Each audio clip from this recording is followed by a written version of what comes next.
दाहोद जिले में भारतीय जनता पार्टी द्वारा अलग अलग मोर्चों की कार्यकारिणी बैठकें चल रही हैं। इसी दौरान 20 जुलाई को दाहोद स्थित कमलम में भारतीय जनता पार्टी किसान मोर्चा की कार्यकारिणी बैठक का आयोजन किया गया।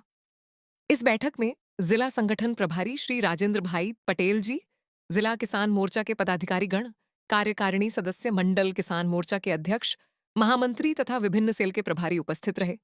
इस बैठक में आदरणीय राजेंद्र भाई पटेल जी ने आवश्यक सुझाव दिए और किसान मोर्चा के अध्यक्ष श्री हसम सुख भाई पंचाल जी ने आगामी दिनों में किसान मोर्चा के कार्यक्रमों की विस्तृत जानकारी प्रदान की एवं सभी को जिम्मेदारियां सौंपी। रिपोर्टर नीलेश डामोर, दाहोद, गुजरात। प्रमुख मान्य हसमुखभाई, बने महामंत्री श्रीओ, उपप्रमुख श्रीओ, सहकन्वीनर, आप सबનું આ આપણો પરિવાર કહેવાય। આ પરિવારમાં હું આપના સદસ્ય તરીકે આપનું સ્વાગત કરું છું। મિત્રો